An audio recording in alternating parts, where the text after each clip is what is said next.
this is Governor Bobber. Like, good day, doctors. George Allen here. Good day, doctors.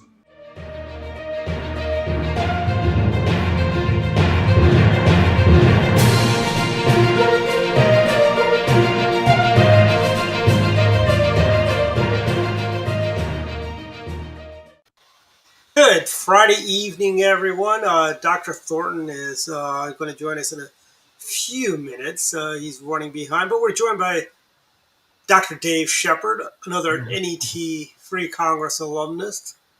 As Dave, you know, we're a little void of ideas. We take a lot of NET. This is actually the Rework Young Blood show. That's but right. when we were all young bloods, you know. Yeah, I don't know, young bloods turning 50. Yeah, I know. I no longer qualify as a young Republican. That was sad. I saw that the other day. So yeah, 40 is the cutoff for them. Welcome, Dave. Don, busy week. Very busy week.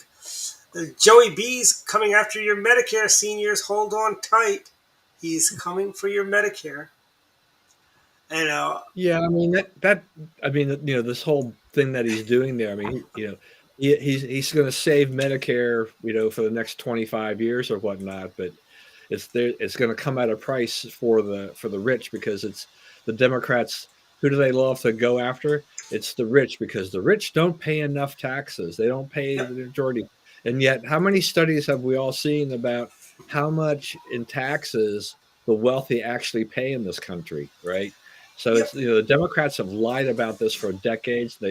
Biden has continued to lie about this. Whatever they're doing for Medicare is on the backs of people who make a lot of money. And this is not the way you solve problems and deal with these issues at all.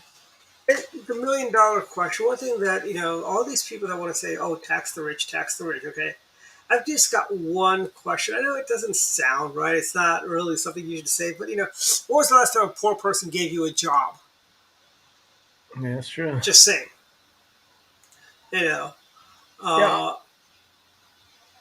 Just my thoughts, Well, I've often thought, to piggyback, I think it's just, for Biden, it's not really about economics. All of it's just sort of politics, and it's just sort of the political rhetoric. He's been in Washington his entire life. I don't think he really understands economics, and I think he sees it from a political standpoint. The tax the rich thing works for him politically, and I think that's sort of his world, is the politics of it. And maybe it does play well, but it's not really responsible, and it's not good economics. Yeah, it'll play to the base, right? It'll play to the progressives and the left and others. Upper East Side. Right.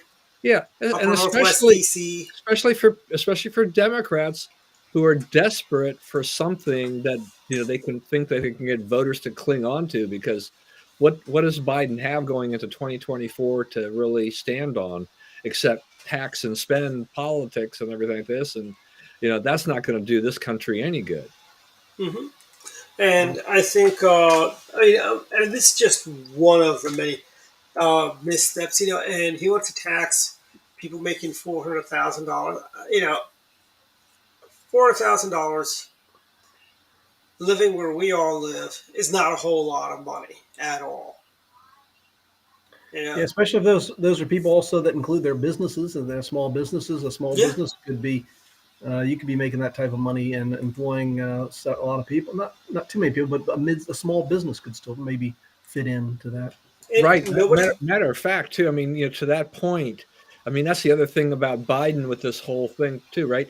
Is that they have that Obamacare, 3.8% surcharge on the wealthy, and if you can get around some of that if you are a business owner, in terms of how you claim them as put this thing down as profits, and you can legally do this instead of income, and then you can avoid these surcharges. And Biden is after this saying that's a loophole we need to close. They want that money. I mean, it's not just the individuals. They want those business owners. They don't want those business owners who use their tax returns where they report all this income. They don't want them to get away, as such, with not paying their fair share without the surcharges. So he wants to bump that up to 5%, and he wants to go after them as well. This is like, no. What what happens to people who get taxed? They don't stick around. They'll find other, they're going to find other ways of trying to shelter their income, or maybe in some cases leave the country. Yeah, or certainly leave the states, and we're seeing that with blue states where they're leaving. Exactly. In fact, that guy, and I never watched Shark Tank, but he's some investor, and he said that he described Massachusetts and New York as almost uninvestable, or I don't know what his word was, but he basically said he wouldn't invest in those sort of states with those high type of taxes. But Biden will try to give it to us nationally, I guess. So we're all.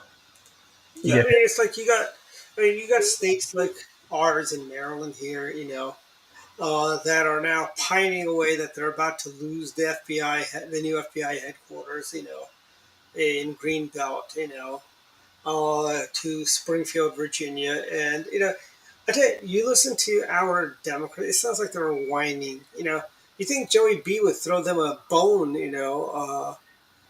and he's rewarding Republican Governor Glenn Youngkin with. Do you think? Well, when are they going to make the decision? I heard today In the they were fall. talking about this fall. Yeah, I think it's September, October is when they're gonna make that decision. I think Springfield gets it. I don't know. I mean, Westmore and Youngkin are supposed to have a one-on-one, and the winner gets the headquarters. Oh, yeah, really? that's how it works. Yeah, that's how it works. Yeah. Well, Youngkin would win that. There's some cute videos of those guys shooting hoops and stuff like Yeah. that. I mean, Youngkin's about what, 6'5" or something like that. He's like 6'7". 6'7". So he's a pretty tall guy. That would be kind of an interesting thing just to watch, just for the heck of it. Yeah. I would love to watch it. And he's got a great shot. I saw a clip of him, a commercial where he's way outside, and you just see him sink it, and it's just a beautiful arc. Yeah, So he's a good shot. those kinds of things. Sometimes he's like, "Are these trick shots? Is this one of those Steph Curry things?" Yeah.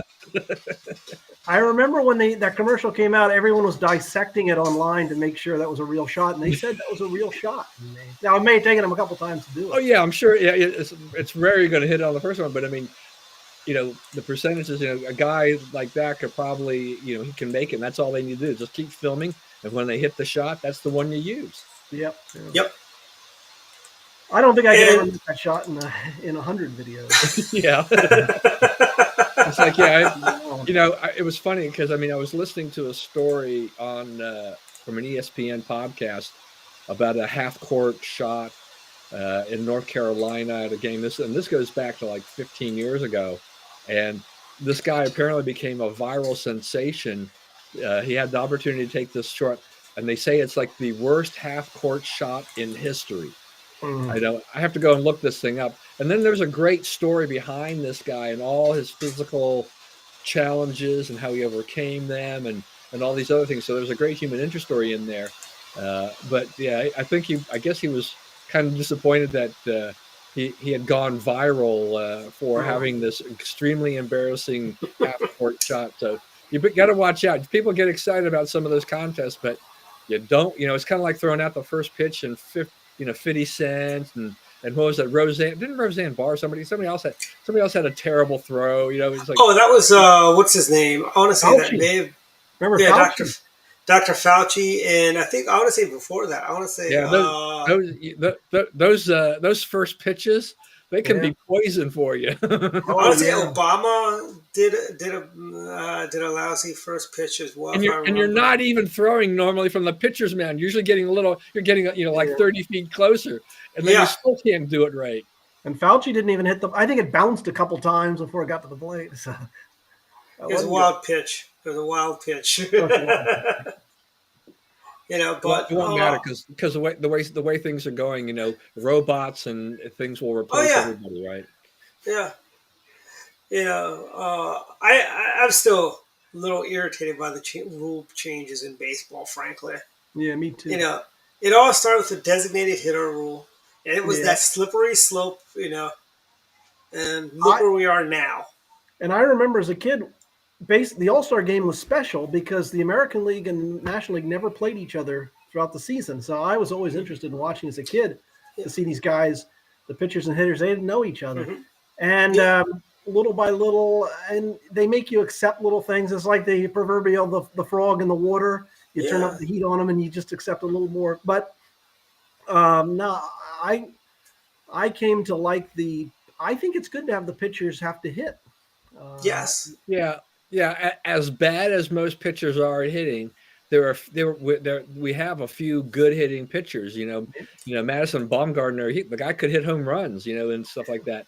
Max Scherzer loved to hit. He yeah, wasn't Yeah. great, but he'd love to take a bat because he's a competitor.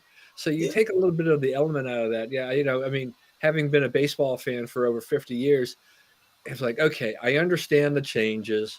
I'm not really happy with them.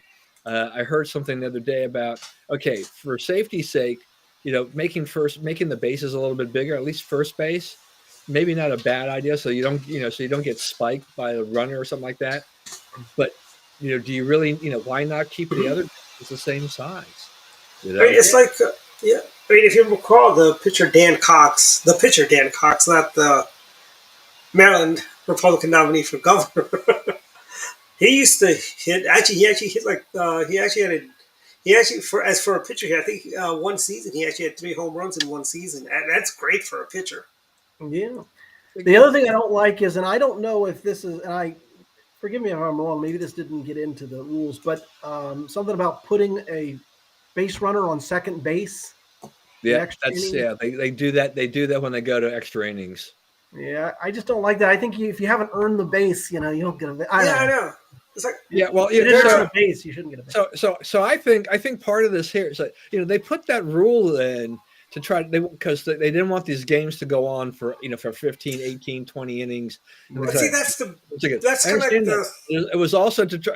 Part of that also is to speed up the game. Well, okay, you've now instituted a pitch clock, which is showing right now in spring training, which is not a great sample, but it gives you an idea.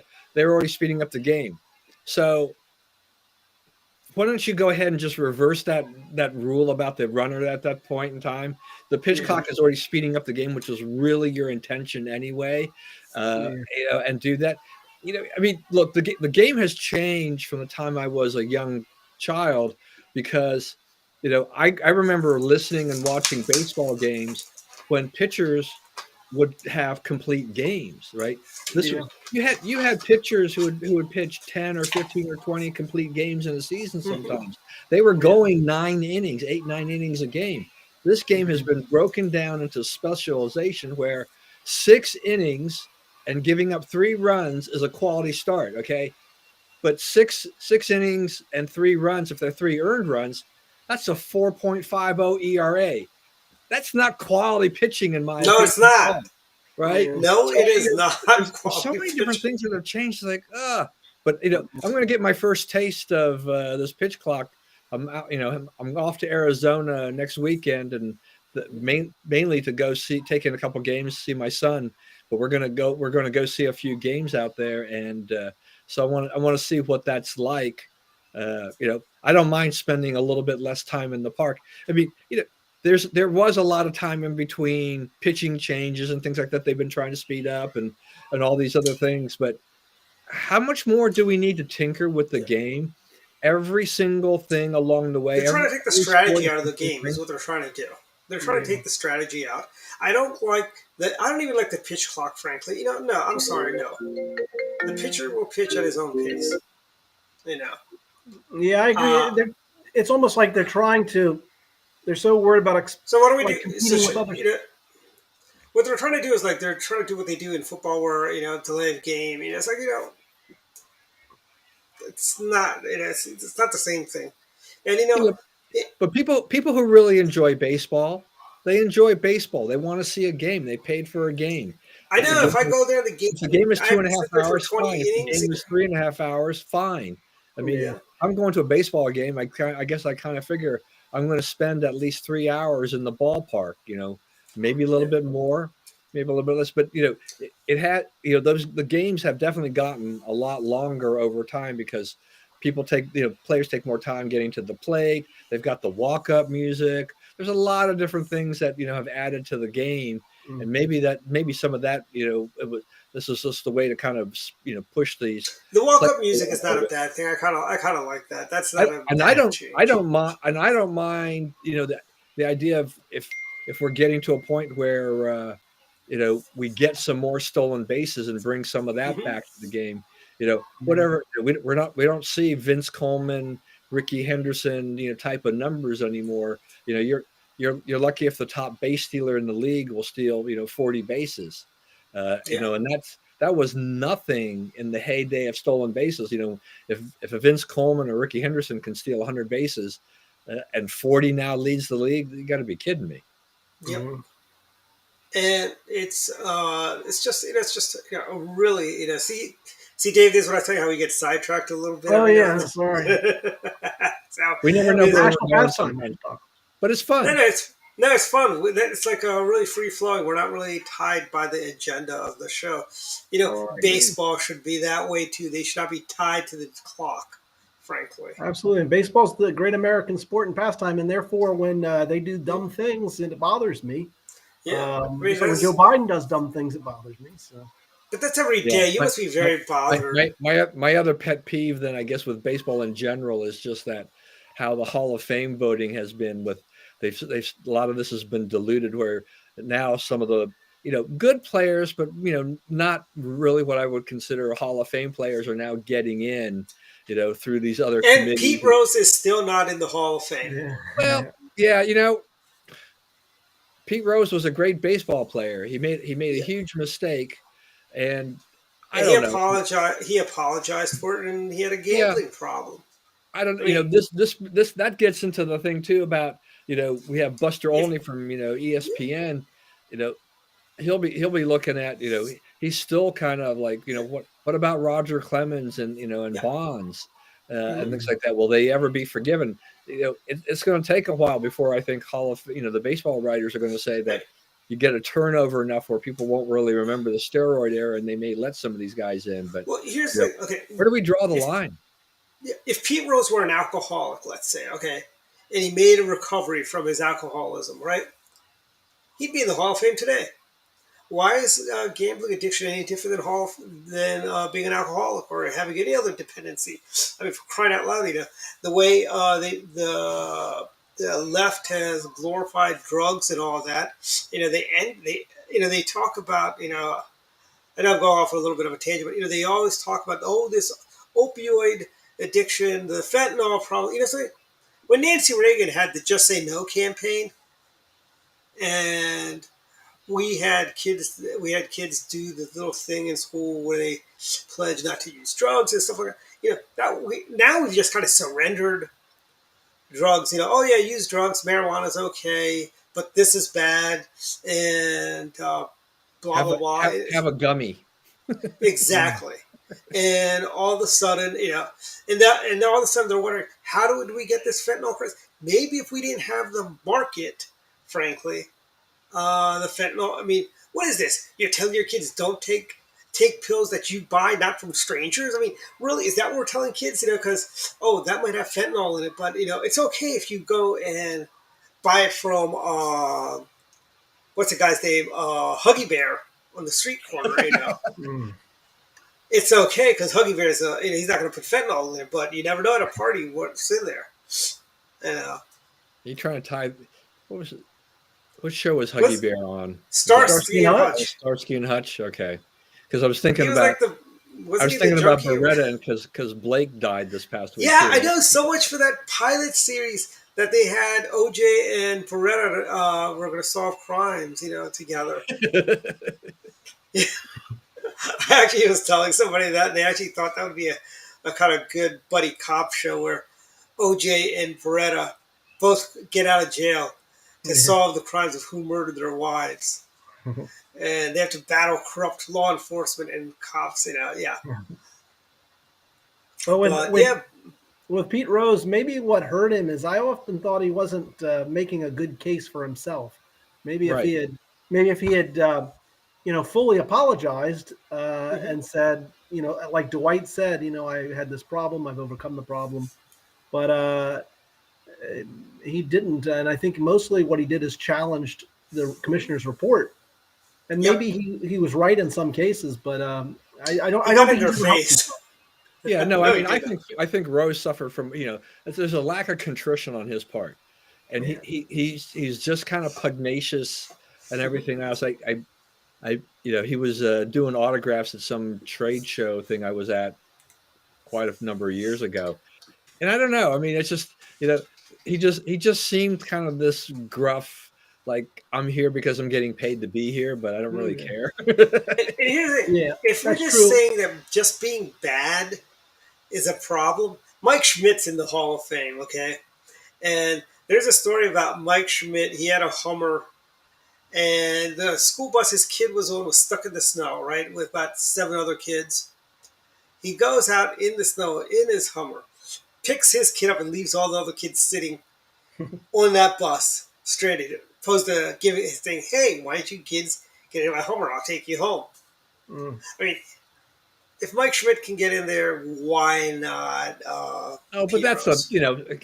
if you're gonna, if you can't put a big black mark against them if that story is out there or whatever. I mean, that's just, No, I don't know. my point is this, right? I mean, Pete Rose is being kept up for being a jerk, so to speak, and Mike Well, it's Schmidt's his fault.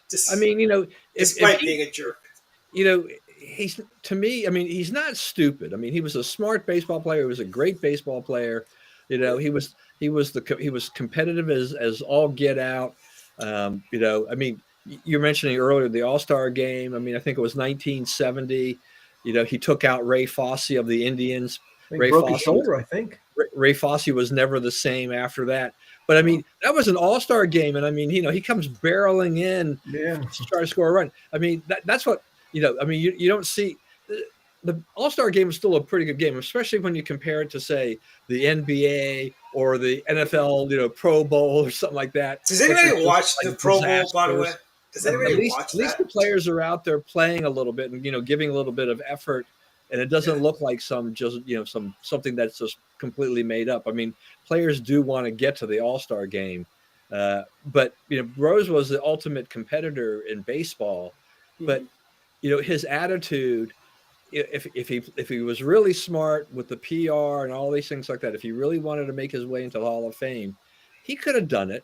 It would have just taken for him just to either be a little more silent, just bottle up some of his emotions, or just go along and say, okay, look, and admit, I made some mistakes. I apologize. I never should have done that.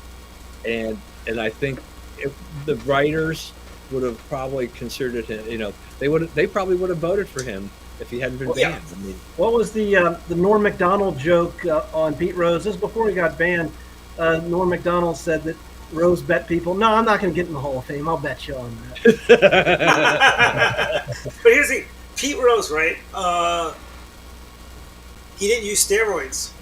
I mean, that's like here's the he wasn't a steroid junkie like McGuire. What impressed me about Rose is that he doesn't look like a guy had any real athletic talent. It just seemed to me like he worked hard.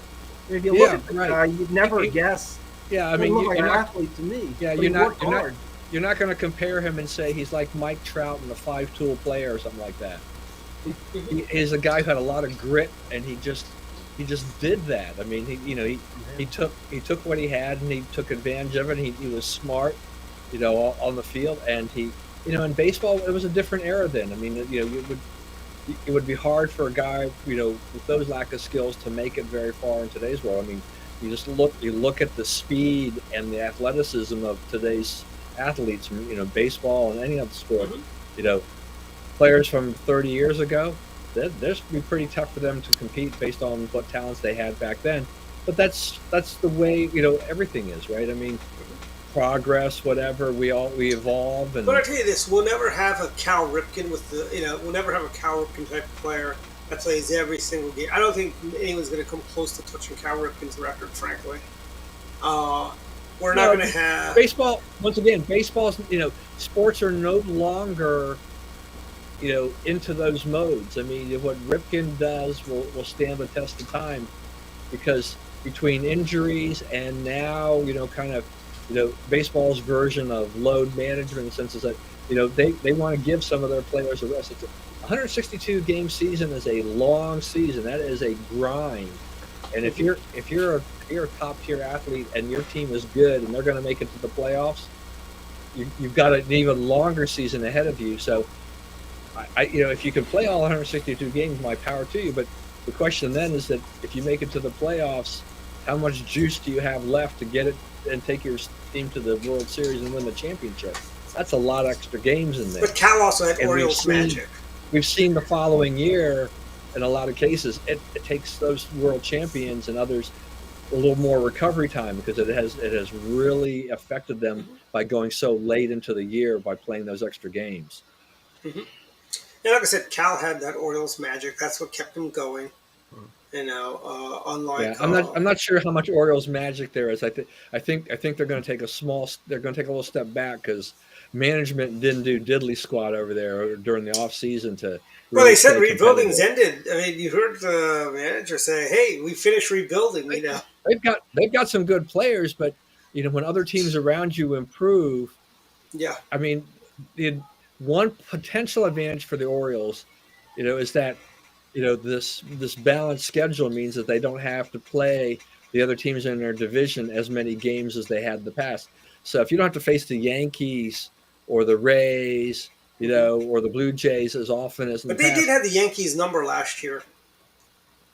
You know, but I think under this new scenario, it'll be very interesting to see how this balanced schedule plays out. I mean, I like the fact that, you know, look, if you're in the AL East or the NL East or NL West or whatever, you know, you could count on, what was it, 19 games against each other every year.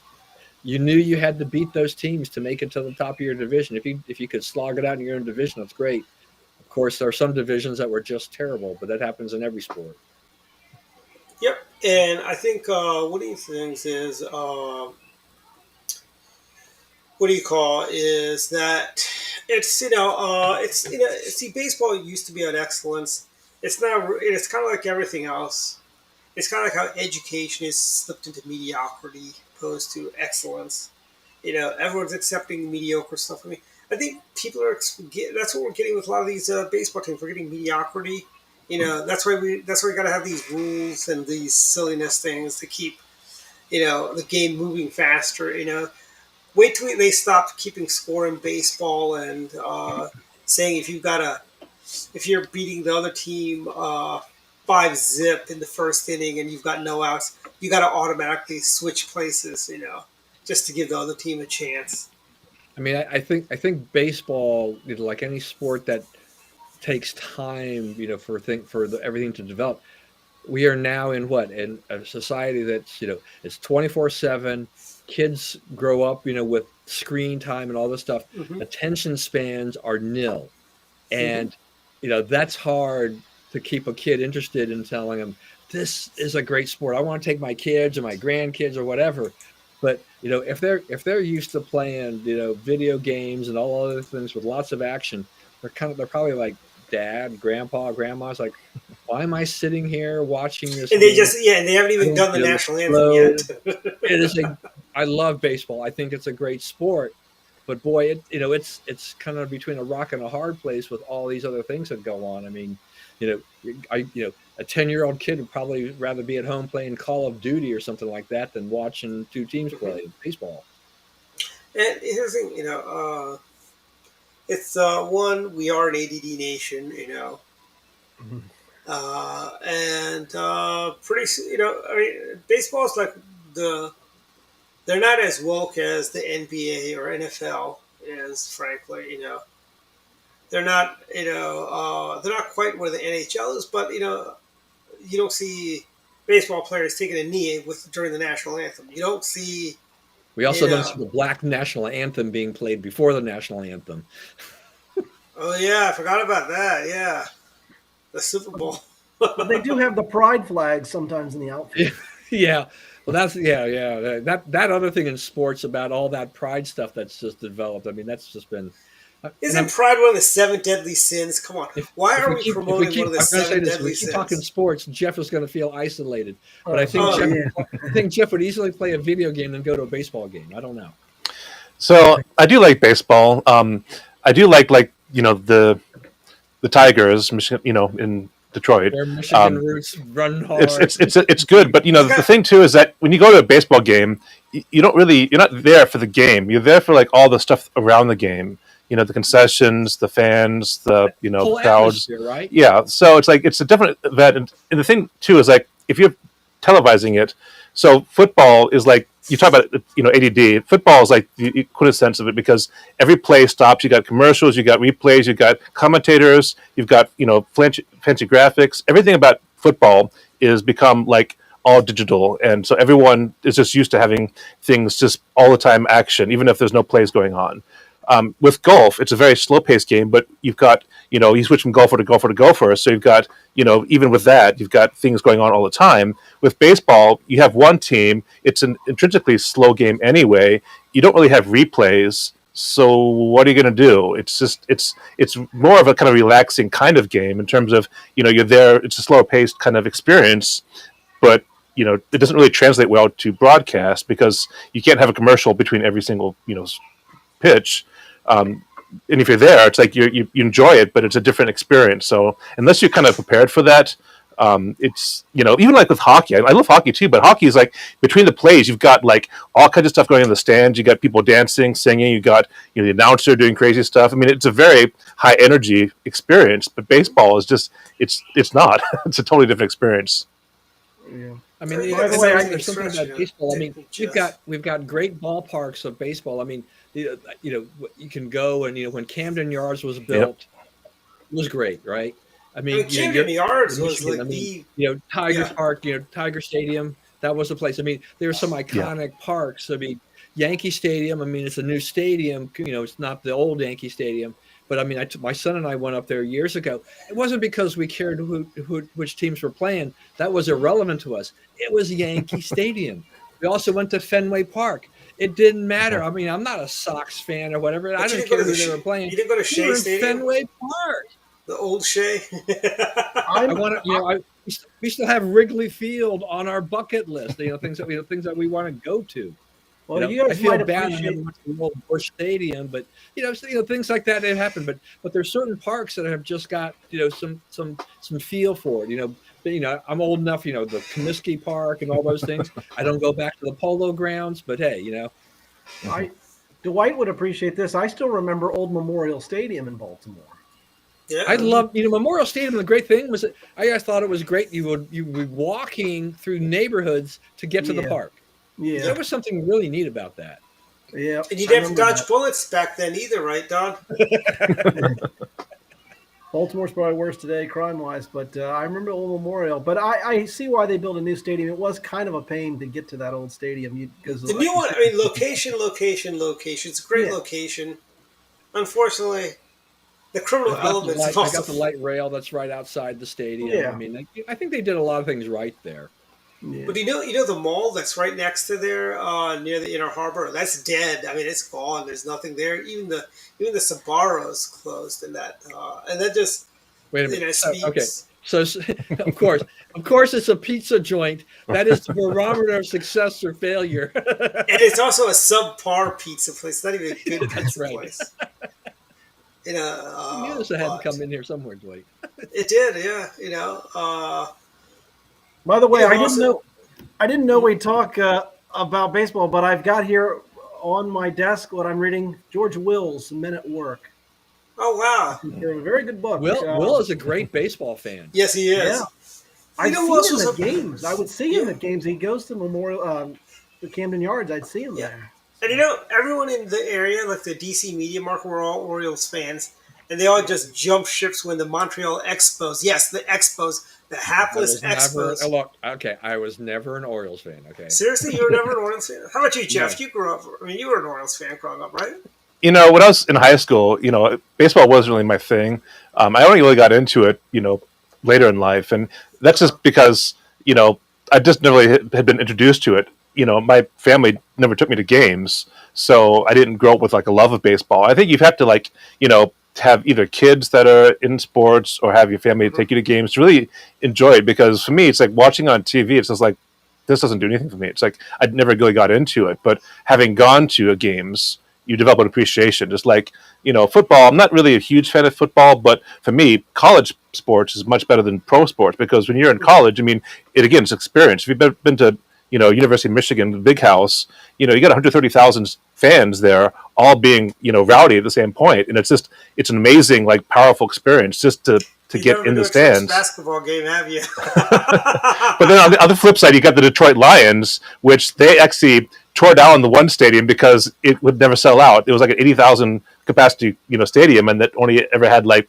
1/4 of the people there. So again, it's reasons for those kind of things. And talking about baseball fields, like the old Tiger Stadium, it was showing its years, but again, it had kind of a vibe to it, and it wasn't like it was in disrepair. It's just that they wanted to commercialize it. Now you got Comerica Park, which is a nice stadium, but it's all like, you got the corporate, sponsorships and the all the suites at the top and stuff. And it's Disney Worlds, right? well, it's about the commercialization of it. It's like before you could buy a baseball ticket for I mean, I'm saying this like I didn't go, but it was affordable. It's like one of the things you just go take a family.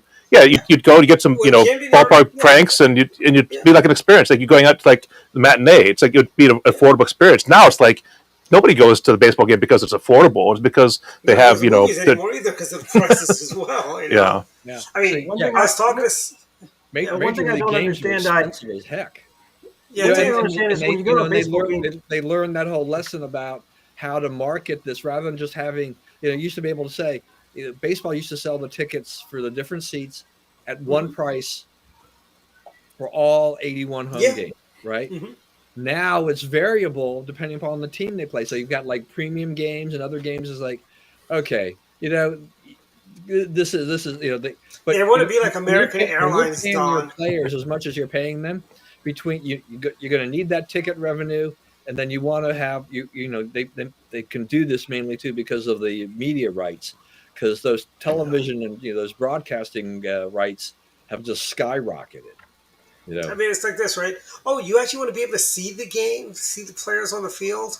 Oh, that's going to cost. It's kind of like American Airlines. They charge you more for an aisle seat, a window seat. They nickel and dime you. That's what baseball and all sports are doing. They're like nickel and diming you for everything.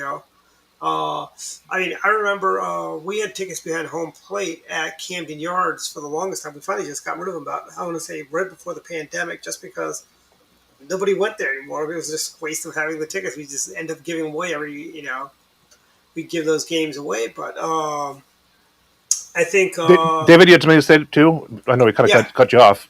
Go ahead. I was just gonna say, I don't know why anyone would go watch a baseball game from a skybox or the luxury boxes. I went there, I saw a game there. It just seemed ridiculous to me. I mean, if you're gonna watch a baseball game, you should be out, preferably in the bleachers or also just a regular seat. I don't know why. The funny thing is they actually have it televised in the suites because to your point, you can't really see the game, so they actually have the screens with this game playing on the screen. So like, why even there? Just watch it at home. Yeah, people are like in the living room. It's like a living room. People are talking about all kinds of stuff. The game's going on. I'm like, I didn't get it. It's all corporate, stuff. So but kind of like the commercialization or whatever. I mean, you like Jeff was talking about. I mean, the whole thing about these suites, whether or not it's on a college level or wherever, this is really not about watching the game and getting interested in the game. It is about the money. Wooing your donors, your sponsors, whatever, all of those things. So you wind up watching very little game. I remember being at a Bowie Bay Sox game and being in one of their suites. And so at a minor league stadium, a suite, is very different than at a college game. But I remember being in there because between that you order food, so you're eating, you're talking, you're not really watching much of the game, and on the television. They weren't even televising the game. It was NBA playoffs, and the boys teenage kids I was with, they were much more interested in watching, the Miami Heat play than the Bowie Bay Sox play. Yeah, and I think one of our viewers is wanting us to move on. Well, it's the last 2 weeks we've been talking about baseball, so I know. So. If you go to a but baseball Dave, let me tie this all together with politics. Baseball, just like politics in America, has gotten not as woke as the other sports, but it has gotten woke. And they are doing honestly, the whole idea of speeding up games is kind of like Democrats wanting to speed up election counts in certain cases and slow down election counts and not counting all of that. It's all kind of like that, So, well, it kind of goes to the Demericization of America. It's like we've all heard about how Disney has become like woke and how they are pandering to China and wanting to, yes, the Shamrock Shake. We have to get. There's But only yes, we only have a week left to get a Shamrock Shake. By the way, everyone. Yeah, it stops the Otherwise, 17th, right? Yeah, 1 week. But- Otherwise, you have to wait till But the next diff- year. Can I just say one difference with McDonald's is when I was a kid, I had the Shamrock Shake. It just came in the regular cup, and they now it's in like a fancy cup. They put whipped cream on Whipped top. cream. Just not, Yeah. the Shamrock I made the Shake- mistake of getting one the other night with a paper straw, and it just ruined the experience. paper I'm straw. I'm You know, sorry. it- It's Paper straws don't have the structural integrity for a Shamrock Shake. it's not even that. It just tastes weird. It's like imagine lugging a piece of paper and then sucking a shake through it. It just like I don't know. It's like a texture thing. It didn't do it for me. I don't know, Dwight. We should probably had a little taste contest here between that and the BurgerFi shake that they've launched. BurgerFi? Shake. Yeah, BurgerFi. You remember that thing I posted? They have their mint Oreo shake. Oh, was that BurgerFi? I thought it was what do you call what's that fancy schmancy burger? That's not Sonic. No, Shake No. Shack. I thought it was Shake Shack. No. That. This is BurgerFi. Okay. So I'm thinking about now, and that's available. They launched that just recently, and that's available till April 17th. So if you really get a hankering for something like that, go to BurgerFi and buy their version. Well, Arby's has something similar, but it's not as good. So I don't know if they could. Mm-hmm. Yeah, they use the Andes mints, and I think it's a little too chocolatey. I've had it. I did not like it. I like the idea that they're going to throw in, BurgerFi is going to do it with the Oreos thing. So Yeah. Well, you know who does that? Cookout out on the, Cookout over on the shore in Salisbury. Yeah, Pi Day's coming up. We got a lot of fancy events. Yes, we got 14th, yeah. Yeah, and David Bossi is speaking at the Only Mama Lucia's with us for the Republican Club. Come meet the doctors in person as well as our Maryland Republican National Committee man, David Bossi. And what's that? Is that something for next Tuesday then, or something? Yep, next Tuesday we're letting kids come in for free, as in high school kids, college kids, come in for free because it's our youth outreach. It's free for them, $20 for everyone else, $10 for members. So. That's coming up next Wednesday. But I think we should next week. Let's do this. Is there a BurgerFi around here? Rio. Okay. And do they do Uber Eats or whatever? I have no idea, but I will find out. We'll look into that. But you're gonna be in Arizona next week, aren't you? I'm leaving. We leave on Saturday, the 20. Oh, perfect. Yes, we can do that. What is that? I'm going to be in LA for a client next week too. So Okay. Whenever the 18th is, we're leaving. I think that's maybe I'll have them come earlier before, and that way we can do reviews the following week or whatever. But so Jeff, I'll have one sent out to you. Are you in town this week at least? Or? actually, next week I'm going to be in town. It's the week after I'm going to be out. So so next Friday. I'll be here next Friday. Yeah. Oh, good. I'll send it on Thursday. I'll send everyone a shake on Thursday, then we can. Don't send me an Uber Eats shake. That's just silly. I'll drive out there, but it's Uber is nothing against them, but getting a shake delivered, first of all, is extravagant, and second of all, it's not going to be cold, but or even it's not going to maintain integrity by the time I've done that for you. Like they were cold, right? They weren't. They're fine, but the thing too is that I've got 3 McDonald's within a mile and a half of my house. Yeah. So a short distance makes a difference. The longer the distance, obviously, more the chance has the shake was just going to turn into a liquid puddle. Rutter's, which is a gas station, they're like Love's, but they're in Pennsylvania. I think only Rutter's. But they had a mint chocolate shake. I mean, not a mint chocolate shake, but a mint chocolate milk. It's green. They only have it for the St. Patrick's Day season. And I've been told it tastes like a milkshake. Not a milkshake, melted ice cream is what it tastes like. Yeah. But now let's get back to politics. I think we've, like our viewers, between baseball and our Shamrock Shakes. Hey, Dr. Trot, why don't you log in? You've got the link. Come on the show, Dr. Trot. This is why we go along on a show, because we don't ever talk about politics. Thinking like, okay, there's 4 guys on there already. I don't need to join in. I'll just be snarky from the outside. Yes, you come on. You can push Corinne's conference. That's by the way, Corinne's got a conference tomorrow. It is. She still has plenty of tickets left. It's tomorrow at the Plaza in Annapolis. It's going to be a great event. Great if you're thinking of running for Board of Ed or anything like that. Go out to mapsboe.com/CELC. All right. So you want to bring it back to politics. So for the last, Yes. we got about what, maybe 10 minutes? 10 minutes. Yeah. 15, yeah. So why don't we just go ahead and throw out this thing? Because I mean, Tucker Carlson's like big news. Okay. And I'm going to say that I am not a big Tucker Carlson fan, in general. He has a continually perplexed expression. It's like everything is like a question. It's like, what if this and what if that, and but he has all these this video and all this stuff, and he's come out there, and the Democrats are they're extremely upset about all of this.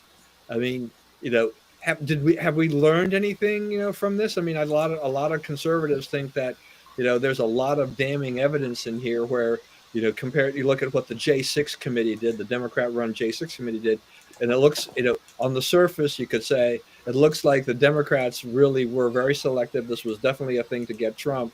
And then there's a lot more video evidence showing that there's other things that happened there, and the Democrats are not really innocent on this whole issue either. So I don't know. I mean, thoughts about the whole J6 committee versus, Tucker and all this video that he's been releasing. And Yeah, what I'd like to know is why did the J6 committee not release the full video? Why did they have to edit the video? Why did they have to? They actually added, kind of like you add a laugh track. They had a scream track on the videos. The ones that had no volume, they added. I mean, it's like it just shows how corrupt the Democrats are. I'm not saying that. I'm not defending the people on January 6th, but let me tell you, what the Democrats did was deplorable, as Hillary Clinton would say it. It was very deplorable. What they did was wrong. They basically lied. They turned into. They've turned into what they accused the Republicans of doing all the time. They basically made stuff up. They doctored the videos. Remember when everyone was all mad about there was some. I would say it was back in the 90s when George Allen was governor of Virginia. There was some picture that some magazine flipped around, like George Allen from the left side to the right side for some. I have no idea why they would do that, but they just, and they made a big deal about that.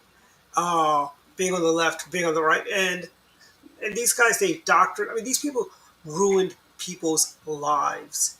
And Mighty Mightor, the guy who I like to dub as the guy with the buffalo horn hat, the shaman guy. They basically, the guy, whatever happened to, the looters from the summer got less time in jail than these January 6th folks. Did they do something that was so far worse than the smash and grab robberies that they've been incarcerated for such a long time? I mean, let's get real here. I mean, the Democrats would have no bail for thugs and criminals, but when you have people that are protesting and then something goes wrong, and they basically turn it into basically a Soviet-style show trial. Yeah, I think in the case of Tucker, I haven't seen the show. I don't know that the stuff will make a difference, but I say, get the information out there. And when I heard Anderson Cooper complain about it, I thought, isn't that weird? I thought Anderson Cooper's in the press. Since when does the press say we can't have this information out there to the public? So, I say just, let it out there and people can decide for themselves. But like I said, I don't know if you'll learn anything from what he's airing, but I don't have a problem if they just release it. Yeah, and I think, basically really is just that is that you need to see the entire picture. And the problem with the J6 committee, we knew going in that this was really kind of a witch hunt type of thing. They wanted to get Trump. They were after things. You had Liz Cheney on that committee, co-chairing it, and all this stuff. And there was an agenda. There was an axe to grind by the Democrats. They wanted to nail Trump and his allies to the wall on these things, but they were doing it with using selective video and things like that, and they knowingly deceived the American public. Nothing that really should surprise us in the end. So, I mean, all this.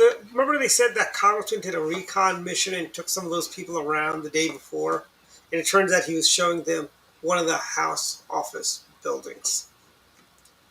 I think one of the other complaints too, was just that, how dangerous it was that these people were like casing, Capitol Hill, casing the House offices, for these other things. Like, well, in general, at least, the taxpayers have paid for all of this in the end, and there was, at least at one time, you had some relatively free reign to, once you entered the Capitol, to go into lots of different places to see different things, as a tourist and whatnot.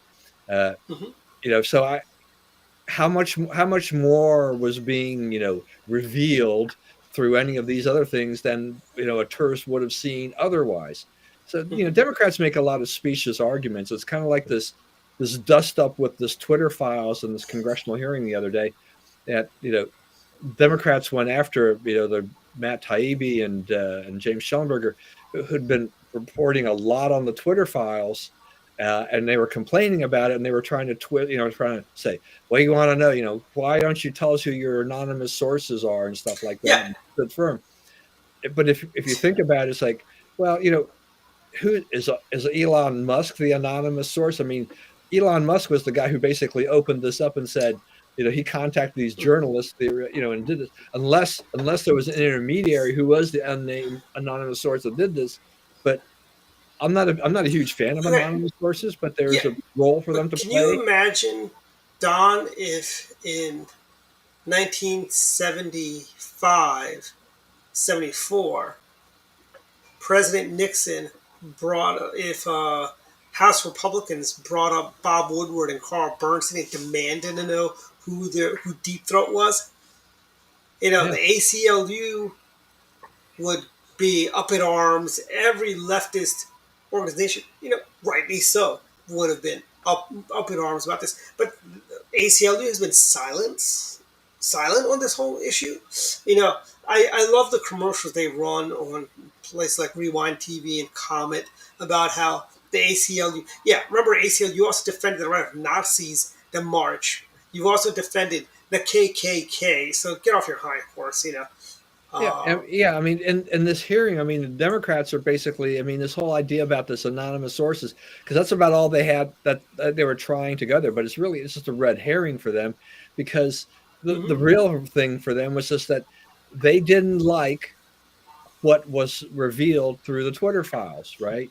Just like a lot of other things, just like the videos that Tucker got a hold of, is that it sheds these guys in a bad light. All the accusations that conservatives have been making for years about Twitter and Facebook and things like that, they show, Elon Musk was able to basically say, okay, we're going to shine a light on this, and it doesn't look good for them, right? There was collusion. There was a lot of funny stuff going on there. And so the Democrats are trying to, try to put that genie back in the bottle or whatever, trying to say, this is not an issue. This is not a story. Ignore the story. There's no bias. Don, this sounds like Dan Rather when he made up those fake documents about President Bush in 2004. And he goes, well, the authenticity of the documents isn't important. It's the seriousness of the charge. And that is the exact same playbook the Democrats are doing right now. Yeah, but and Dan Rather never admitted what he had done, right? I mean, no, he never did. Other people got fired for their role in that whole thing, but I think Rather to this day still defends his actions. That's deplorable. And the funny thing is, the media still defends Dan Rather. I know. He's revered. Yeah, he destroyed their industry, and they still praise him. Yeah, I mean, Dan Rather can go and he can write his blogs and put his Facebook posts up, and they think he's great. And I'm like, are you kidding me? Yeah. Why hasn't MSNBC snapped Tim up? He could be one with Mika and Joe in the mornings. Maybe it's ageism. He could replace the big head kid, Dylan Radigan, on that show. Well, Have you CBS seen? used to be the network of Edward R. Murrow and Walter Cronkite, and Dan Rather destroyed it. He destroyed the network. Cronkite was a pinko commie. I mean, he was a commie, okay? Knew that had to come in here. I mean, the guy hated President Nixon with a passion, and I'm sure he was doing the happy dance when President Nixon was run out of Washington. Who, by the way, what Joe Biden's been doing pales in comparison to what he did, or even what Vice President Agnew did, frankly. But no, we got there's two sets of rules in this town. One set of rules for Republicans, another set for Democrats. Well, and the thing is with Rather and, or I should say Cronkite and the others, yeah, they were Democrats and they were biased, but they at least tried to put on the face of being, somewhat objective. I mean, I'll tell you, look, Tim Russert he was a leftist. I mean, he worked for, I think, was he the one that worked for Senator Moynihan? Cuomo, I think. He worked for a Democrat. Maybe he worked for a Democrat, right? But Yeah. I tell you, I gained a whole new respect for him. Do you remember during Katrina, you had that guy on there lying about somebody's mother dying at a nursing home who had died like days or weeks before Katrina even happened. Tim Russert, when he had him on about 2 weeks later, he confronted him with that. He grilled him, and the guy's like, I'm like, that's real journalism. Yeah, he was a good questioner. He's like remember Mike Wallace was always a good questioner. Yeah. Mike Yes. Wallace. You didn't have to agree with their general politics, but they were good. They were they were sharp. Yeah. Yeah. Although Mike Wallace's Westmoreland interview, I say there's some questions about that one. CBS lost a lot of money on that interview too. Yeah, I mean, look, you've got, you've probably seen those, all the kerfuffle here about the whole Fox News and the Dominion, voting the lawsuit and everything like this, and all the documents and emails and everything that were revealed.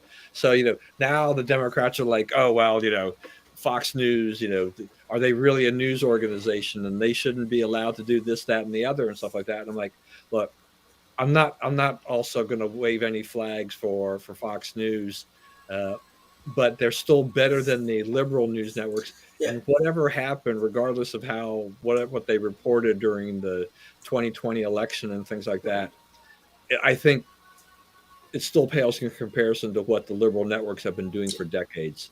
And Fox News employs liberals on their network. Right. Geraldo Rivera's. What's his name? Juan Williams was there for a while. Juan Williams, yeah. And they had Bob Beckel for a while. Yeah, Bob Beckel. They had a whole bunch of, what's his name? Combs was a liberal. I mean, Uma Pamaraju, who is now over at CNN, used to be at Fox. Yeah. Catherine Herridge, former ABC. She was like their premier anchor when they first got started. Yeah. So I think the problem with getting a truly unbiased news channel is that where's your base? Where's your base of viewers? Because you'll end up, angry both sides. What's that? That's Newsmax. But the really no, I'm saying if you truly had someone who was suppose I was just just doing investigative journalism and I would be uncover dirt for Republicans, uncover for liberals. It's like both sides would hate me. So where would first of all I wouldn't get good interviews, and second of all my viewership would be I would upset both sides because again I'm a Republican, but I'm not naive to think that there's no dirt there. It's just that I'm a Republican for my own reasons, not because of the news. But we tend to watch the things that kind of reinforce our viewpoints. I tend to watch liberal news because I want to see the other side. I want to see what they're saying and think about it critically. But a lot of people only watch Fox News because that's what they believe, and I'm like, that's fine, but that's just reinforcing your own viewpoint. Watch the other news channels. Think about what they say critically. Policy and political architecture because we're the only truly unbiased. So I can learn about baseball for 45 minutes. And I'll say this though. I thought I was listening coming home, C-SPAN, and I thought they were good. I mean, they gave a nice little news report, and I I thought to myself, well, yeah, that's pretty balanced. I thought they did a good job, at least that one time that it was. I got the news, and it seemed balanced to me. It seemed good, and I like C-SPAN because they tend to have both sides. They'll cover CPAC, and they'll just let conservatives or just let liberals speak, and not filter them. Just let them speak. And I thought, Yeah, but honestly, I mean, I think I don't watch C-SPAN because there was really nothing. I don't know.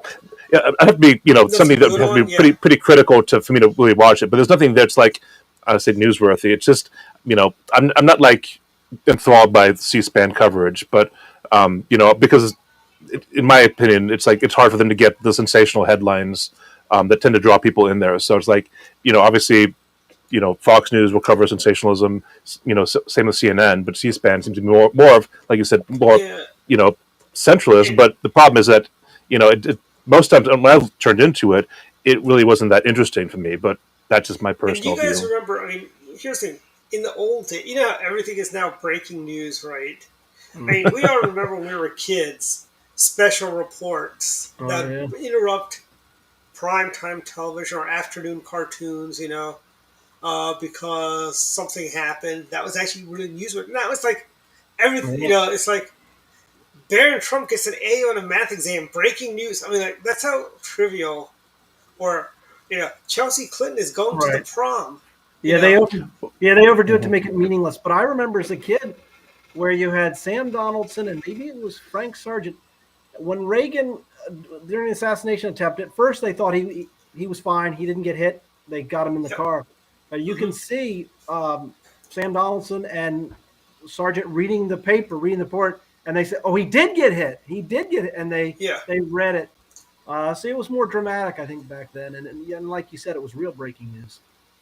Yeah, and Sam Donaldson, and maybe a little small part of Sam Donaldson was a little giddy about that whole thing too. Because we know he supported Jimmy Carter. The best attack Reagan ever had, and you can find this on YouTube, was when Sam Donaldson at one of these Tuesday night press conferences, prime time, he stood up and he said, "You blamed Democrats for this, Democrats for this." And he says to Reagan, "Is any of this your fault?" And Ronald Reagan said, "Well, yes, because for many years I voted Democrat." But it's one of those you should look that up. Let's see. So we're in extra innings. So I guess we could either talk a little bit more or we could do final thoughts. Well, if I may, just a shameless 2-second plug. Oh, yeah, you got some book out, don't you? Yeah. Elections Have Consequences by David Shepard. Can you buy it on Amazon, Dave? Yeah, Amazon. Go to Amazon and buy it. I'd like to have other platforms for it, but right now I'm just on Amazon. Starting to sell well, I think. I hope. As you know, I'm a first-time author. I was only a blogger, and I wrote this, so I hope people like it. But anyway, we've already discussed it, so I won't bore you guys. No, that was the other show. Yeah, I got a copy of that book also. It's really good. Well, I'll sign it for you. Yeah, absolutely. Well, absolutely. I like the title because it's exactly right. I mean, the show that I do with another friend of mine, I mean, that's one thing that we talk about a lot is just elections have consequences as we talk about these things. Is that don't. Yeah, Richard Weaver had a book, Ideas Have Consequences, so I just made it Elections Have Consequences. And the point of the book was just to try to show the difference in Virginia when this one guy gets elected and he becomes governor, he got all these scandals, and it kind of makes people think that, well, I guess it does matter who wins after all. So. But we'll see. It's just my amateur effort, but we'll see if people like it. So my legacy, I guess. Mm-hmm. Well, is there another book coming out? Are you going to do a sequel to that? It took me 2.5 years to write this. I kind of wrote everything I know. It's already out. So I've written everything I know. That's it for me. I mean, somebody needs to write a book about the NET days. I tell you, NET, by the way, Jeff, that was a truly independent news network. We were very unbiased. Our boss, Paul Weyrich, would bash Newt Gingrich and Bill Clinton just as equally. Yeah, Paul was a great guy. I loved working for him. I didn't work directly for him, but I loved my meetings with him. And, he was a great guy, great conservative. He also is a man of a great sense of humor, and he never really got credit for that. People thought of him as a gruff autocrat, but, man, he had a great sense of humor. Yes, he did. I remember. Do you remember Paul's secretary retired back in the days? When I There was you there, go. when I was there, he had a very pretty young woman. She was from Korea. I think she's Korean. Yes, she I was. forgot her She was name. getting married, and she was leaving, and we all, like Jamie and I decided, hey, let's take her out to lunch. So, and that kind of blew up because Diana said she wanted to come, so Diana came. You were there. Kyle was there.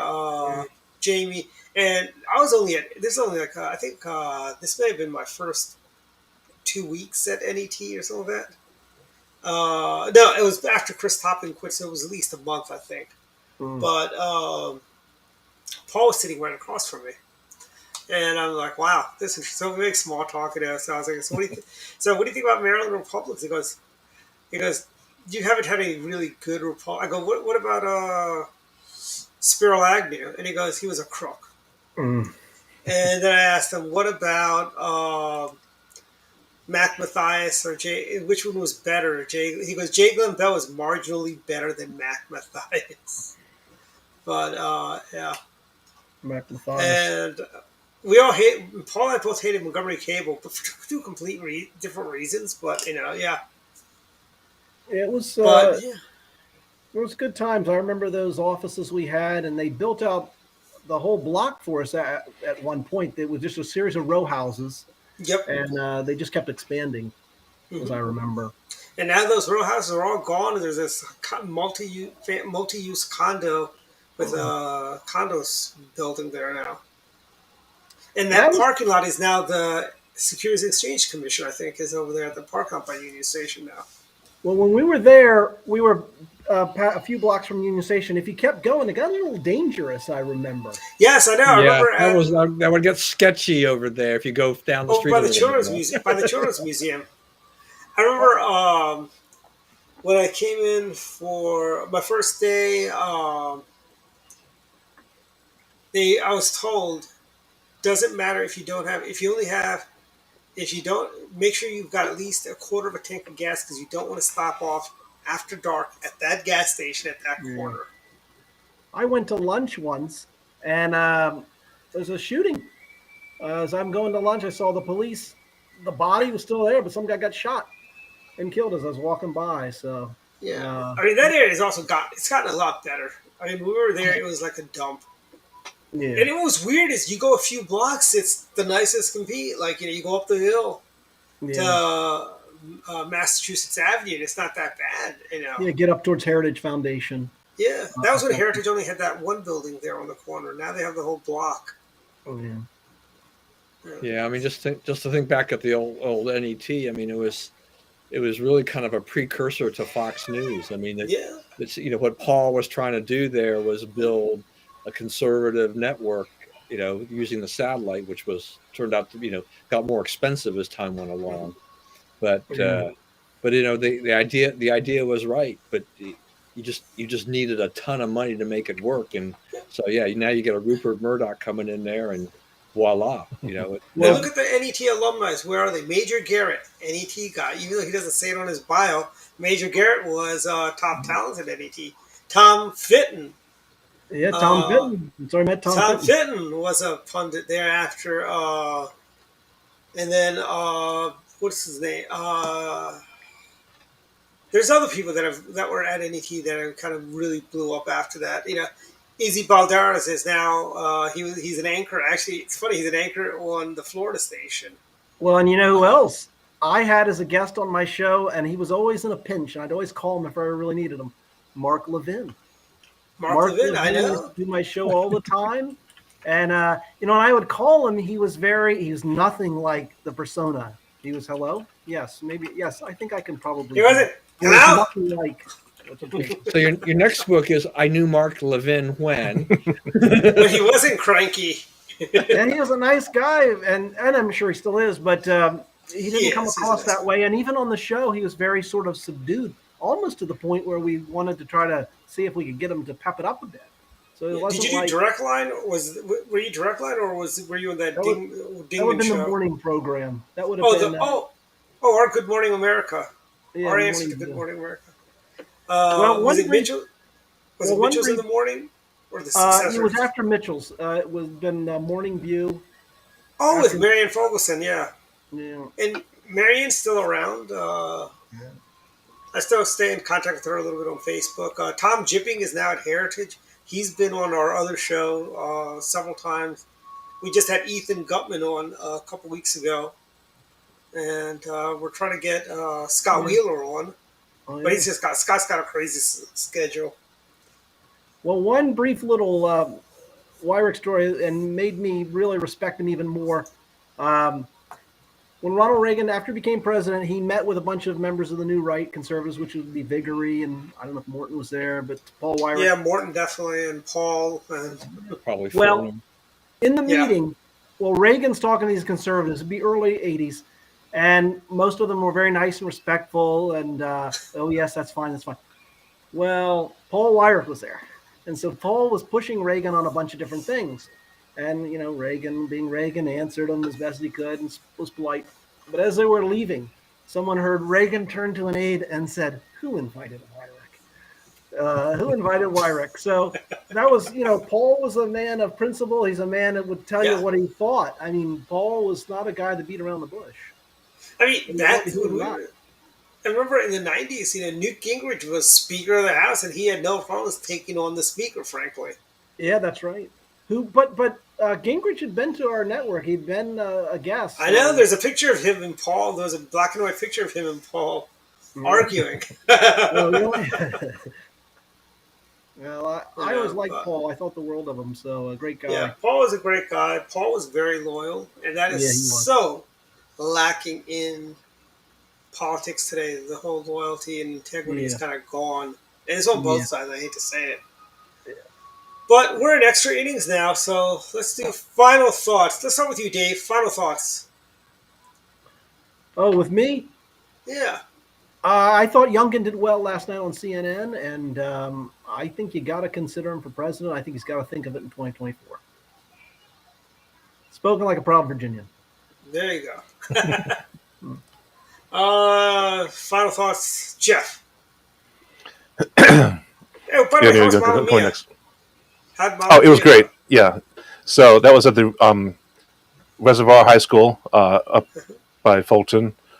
So my nephew Corey Dockendorf was playing one of the lead roles there. I've got some great pictures. I don't have any ready to show everyone right now, but I brought my camera. I went to 2 showings of it. So the first time I just enjoyed it. The second time I was like, I should bring my camera for this. And so I went for the final night on Sunday, and everyone was having a great time. Obviously, a lot of singing, a lot of just all the students there were just having a great big ball with it. So I was able to get a lot of good footage, some pictures, some videos. So very proud of my my sister's family. Everyone there is like great singers, great actors. They've all been in some sort of theater or music their life. So yeah, like I said, could be more proud of Corey. He did a great job. So it was a great show. Cool. Final thoughts. Now, I was gonna say beyond that, my only final shot is like again just going back to the Shamrock Shake. I love the Shamrock Shake. I gotta be careful because I'll drink too many of those and I'll end up looking like a leprechaun myself with a big beer pot of gold belly. But again, I forget about the whole straw things. I don't really order sodas. I just I don't. Most of the time I just drink water and stuff. So it's very rare that I actually will get a drink with a straw. So I had totally forgotten about the whole plastic versus paper straws. I think they still do give you a plastic straw if you ask for it, I think. But it just was, like I said, I mean, it just kind of ruined the experience for me. And this is not against paper straws in general. I think it's a good concept. But why can't they put wax on the outside or something to coat it so that it doesn't taste like paper? It's just, I don't know. I just don't like the taste of paper in your mouth. I mean, spitballs or whatever. I was never one of those kids that threw spitballs out. I'm just like, I don't know. Maybe it's just me, but does anyone like paper straws? I mean, is it just me or? No, I don't like them. no, they don't have the structural integrity to handle the shake. They will collapse in the middle. But not even that, just the taste. I mean, does that bother you? I mean, Yeah, the taste I mean, bothers me too. Yeah. Yeah. Okay.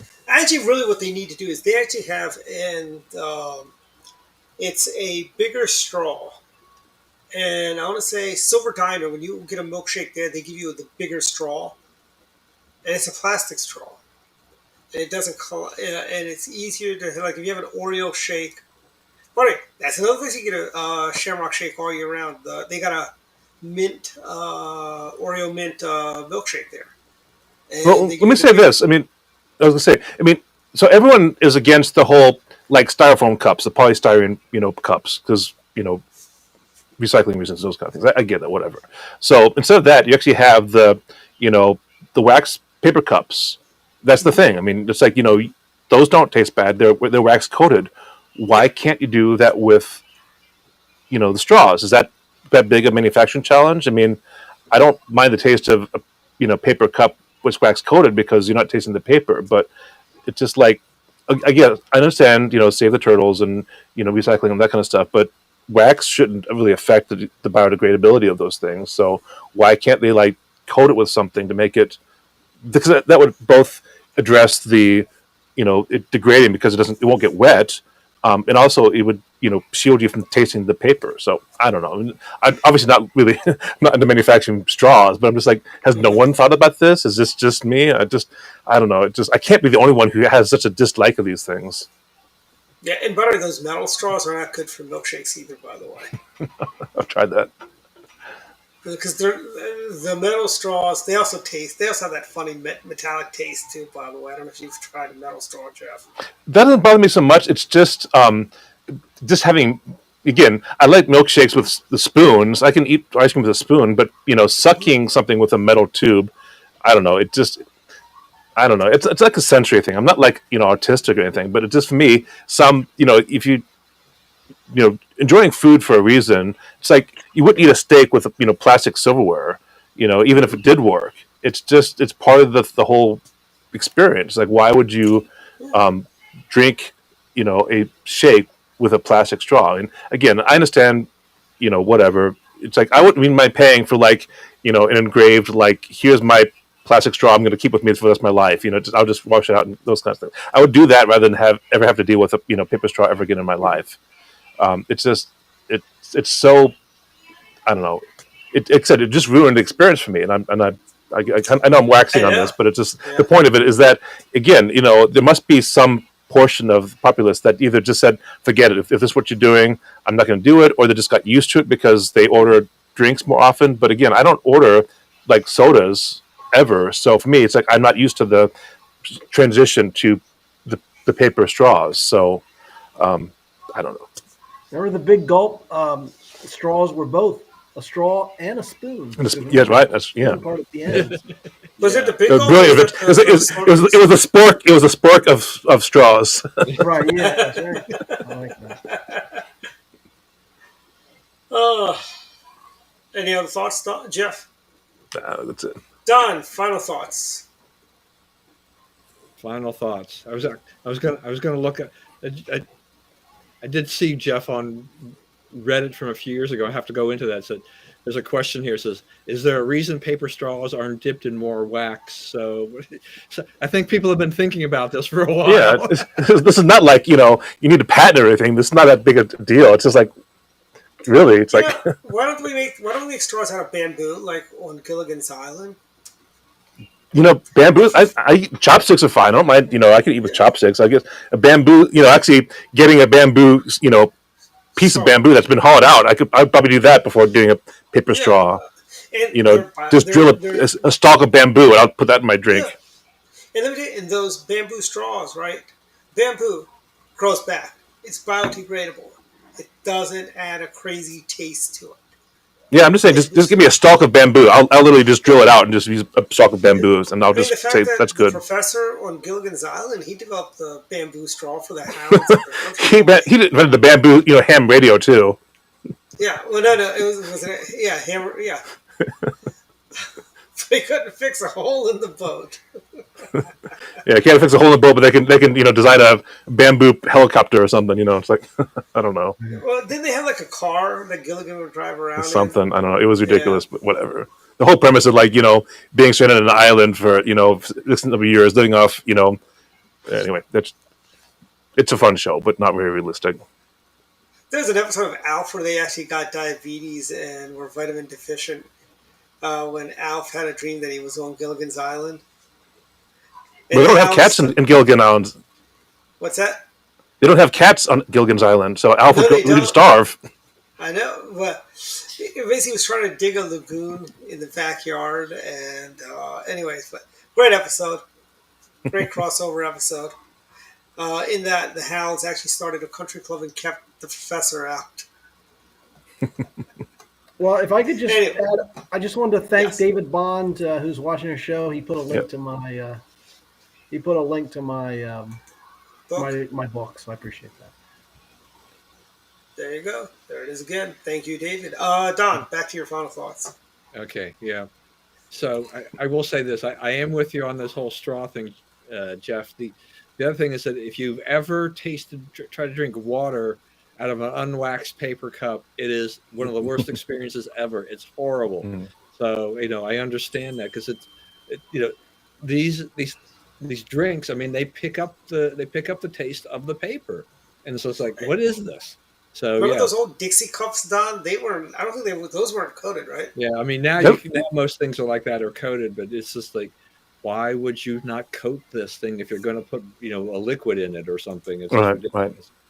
So I agree with you on that. All right, so quickly, Larry Hogan has decided not to run for president. It's a good decision. He never would have made it very far anyway. But I will agree with him. I mean, we know how anti-Trump he is, and one of the reasons he gave was that he didn't want this multi-car pileup. He kind of sent that out as a signal to other Republicans that let's not get this field so big, because if the field grows big, then Trump can get in because he can divide that field and then get in. If it's a smaller field, he'll have a much tougher road to hoe.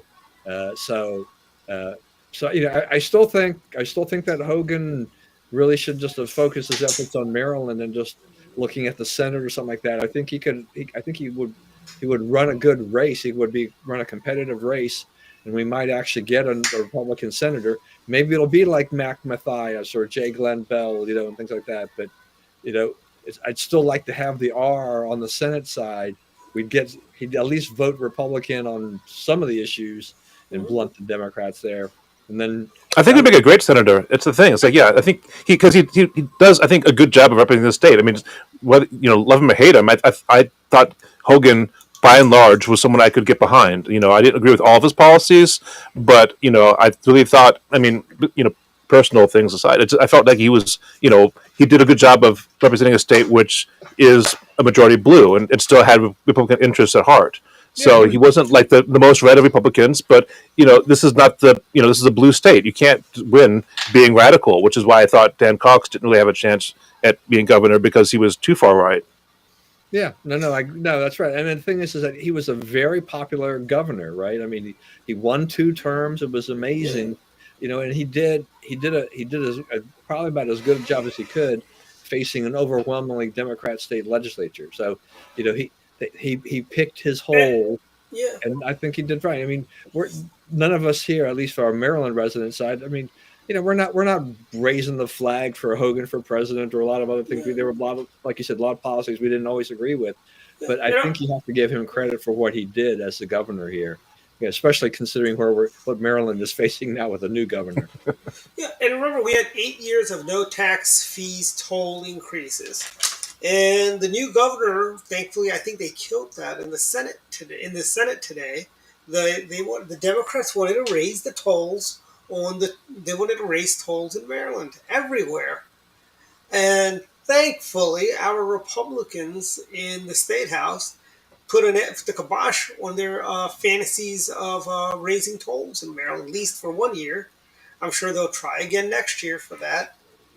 My hope is this: is that I think the best reason we're going to possibly see a Republican president next term is because of Biden this term, and I'm hoping the same thing is true in Maryland. Is that after a taste of a truly liberal governor, it's gonna possibly kind of sour a lot of people and say this really isn't better for Marylanders, as a whole. It may help one select few people, one part of Marylanders, but as a whole, it's not going to help the state. And So I hope people. Go ahead. And what I'm saying is, in Maryland, we do have a couple of good people, I think, that could win statewide, who are kind of in the mold of Larry Hogan and Mac Mathias. One is Councilman David Marks in Baltimore County. He could probably win statewide. He's not, and I've known Dave for years and years and years. Dave is not a crazy, he's not a crazy knee-jerk MAGA Republican. He's a common sense Maryland first Republican who would do a good job as governor. He'd do a halfway decent job as governor, frankly, of Maryland. Another person I think would be really good would be former Senator Michael Huff. Would be great.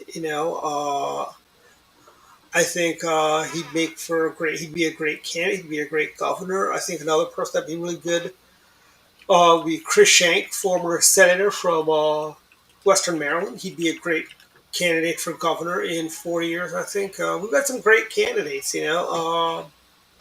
That could win. Statewide. I think Chris definitely could. And by the way, Chris is married to one of our classmates, Jeff. Actually. Oh, really?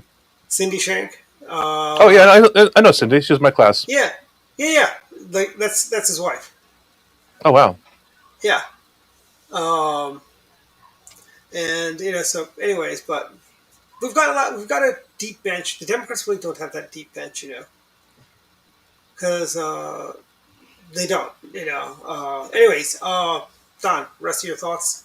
Yeah, Rush Limbaugh's widow sold that compound in Palm Beach for $155 million. That's a pretty eye-popping price. But I'm sure a lot of that. I mean, the property I'm sure is valuable, but it's probably also there's a value in the fact that it was Rush Limbaugh's compound, and it's extremely famous for doing so. So you get a little bit of that bump up too. So she'll be doing well. I mean, I thought it was interesting too because this was what was that his third or fourth wife or whatever? So second wife. I thought it was just the second wife. The third, I think. No, at least the third. I think at least the third. Didn't he have a little girl with his wife Marta? She was a second, I thought. Marta, because I thought he had a little girl. I don't think. I didn't think he had any kids. No kids. I thought he did, but maybe I'm wrong. I don't know. Did they sell Rush Limbaugh's Golden Mike? Is it still part of the family? Yeah, that's the EIB Mike. EIB Mike, yeah. We'll have to invest. It's going to go in the Limbaugh Museum, of broadcast excellence. That's right. And then that's really what they should turn his estate into, the Limbaugh Museum. Excellence in living. Yeah. Yes. And then finally, to bring it back to sports, we're about to enter the real phase of March Madness, and I don't know. I mean, this is one of the most exciting times of the year for college, basketball fans, because we never know what's going to happen. The tournaments right now, the conference tournaments have been going on, and there's just crazy stuff happening. It's who knows? I mean, I'm still an ACC fan, even though Maryland decamped to the Big Ten. But I always like to watch and see what the ACC is doing. And North Carolina had a great run last year, and preseason number one, and they're not going to make the tournament. It was not a good season for them. That's a pretty rare happening when you make it as far as they did, and then not to make the tournament the next year. But it'll be anybody's tournament. There's been no team that has been so dominant that they can run the table. So I think that's going to make it for real. The Devils will be in the tournament. Yeah, but the chances, their chances of getting very far are not going to be there. I mean, people will be looking at Houston and Alabama and Purdue, and UCLA is hot and things like that. So, but you never know. Terps. Terps. I mean, all it takes is you get hot and you get on a streak, and then you just roll your way through. And sometimes nobody saw George Mason running the tables a few years ago. Yeah, no, you get those little Cinderella teams. One team we know will not be in there is Georgetown. So I remember when GW. I like John Thompson in the old days and things like that, but under the last couple of years with Patrick Ewing, they've really fallen on hard times. I think Georgetown had a lot of patience with Ewing, since he'd been such a big star there, but the wheels just fell off that program, unfortunately. Have they not fired Ewing yet? They did. He's gone. They fired him. They just fired him after the tournament. Mm-hmm. So they had. It was. I think I saw on television it popped up, their conference game, and they were behind, I think, by like 30 points in the conference tournament. It's like, this is just, it's sad. This is not the old Georgetown that we knew, which was fun. Mm-hmm. So, all right, on to you, Dwight, to wrap it up. Yes, final thoughts. Next Friday is St. Patrick's Day, and for all you gardeners out there, if you're going to plant potatoes, put them in the ground next Friday if you do gardening. And if you want to, it's too early to start putting anything in the ground, people. I know the weather's nice and all that, but you can't, in our area, you really can't plant anything until after April 15th. If you want to start plants from seeds, you can start now, frankly, but use Stearns Miracle-Gro potting soil for that when you do that, because your plants will grow better. And use peat moss or yogurt cups like we used to do back in the days, to plant the stuff. But do that. Gardening, it's start of gardening season. My gardener will be here next week to mow the lawn and trim the hedges and get everything on the outside looking pretty, so to speak. Also, again, I just want to say, ACLU is running a bunch of misleading television commercials out there. There's one commercial which really irks me a little bit where they're saying how there's some states in the union where black and brown people aren't allowed to vote. I'd like to know which state in the union that's happening in. Please be specific. Name names. Name and shame. ACLU. Because you don't have a name. That's why you're not naming anyone. You guys defended Nazis and the Klan. So, really, where are you on this whole free speech stuff? You've been utterly silent on big tech censorship, when in the old days, you actually cared about stuff like that. But that ACLU, shame on you. I wish we could bankrupt you by lawsuits or something like that, but we can't, unfortunately. But I hope you go bankrupt, It's telling it like it is, right? What I really feel about the ACLU. Well, it kind of goes into like what are the requirements to be able to vote? I mean, you guys have heard about the whole was it vote something about if you have a driver's license you should be able to vote, and they're trying to get immigrants to get driver's licenses. Illegals. So that's kind of a way to to get immigrants kind of into the voting system by giving them licenses, and then from the licenses, then you have that as as a proof that you can vote. And obviously, it's like motor vehicle law. Yeah, that's it. Yeah. So I don't know. Just it's the things. I understand that there are certain demographics, and I mentioned this before. Like having what we had before, we have like a vote day where it interferes with people's work schedules. Like when I was younger, I couldn't vote very easily because I was working in a in a shop where I was working until like from 8 in the morning until like 6 in the evening, and so I was working like literally all day, so I couldn't really get out to vote. So that was very difficult for me to vote. And there are people that your employers by law is supposed to let you go vote. So I understand, but it's from a practical standpoint, it is hard for some people to vote. So it is making it easy for people to vote. I'm all for that. So whatever you can do to make it easy for people to vote across the board, great. But we shouldn't lower the requirements to vote. We should lower the bar to make it more accessible to vote, but not the requirements to vote. And we've already done that. I mean, let me tell you, if you don't want to vote by mail early or on election day, you really don't want to vote. You really don't want to vote. That's all that means, We've had, and I mean, I don't like mail-in voting, but it's here to stay. No point complaining about it. It's like complaining about the weather. Nothing's good is gonna come from it. We just need to get smarter and run the tables. Just like we learned and adapted to deal with early voting, we should do that for the mail-in voting.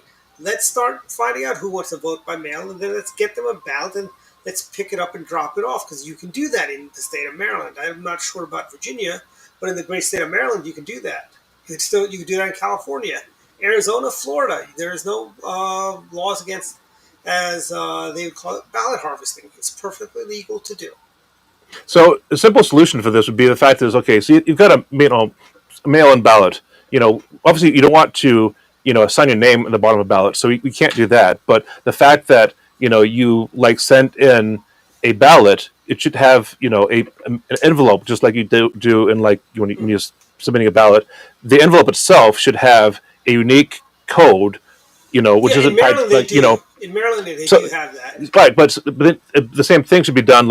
So when you vote in person, when you given the cover for your balloting thing, the cover itself should have on there, something that indicates a code. Whether it's a stick and peel thing that shows the same code, so that it'd be really easy to correlate whether this person, this address has already voted the mail in, and so you don't have to actually go through the process of trying to, dig through all the stuff that's been mailed versus the stuff that's been done, in person.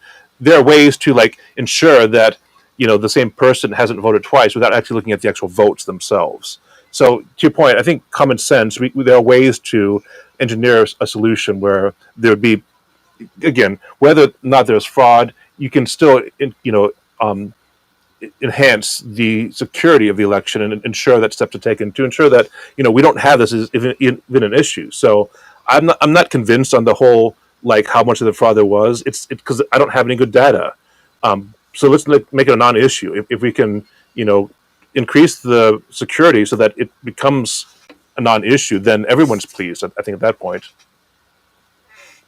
But anyway, go ahead.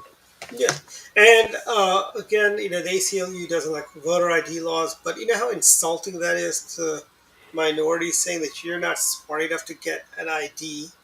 In many states, it's free to get an ID. Frankly, get a state ID, and most people, you need an ID to do business everywhere else, like open up a bank account, to going, to getting on an airplane, or registering a kid for school.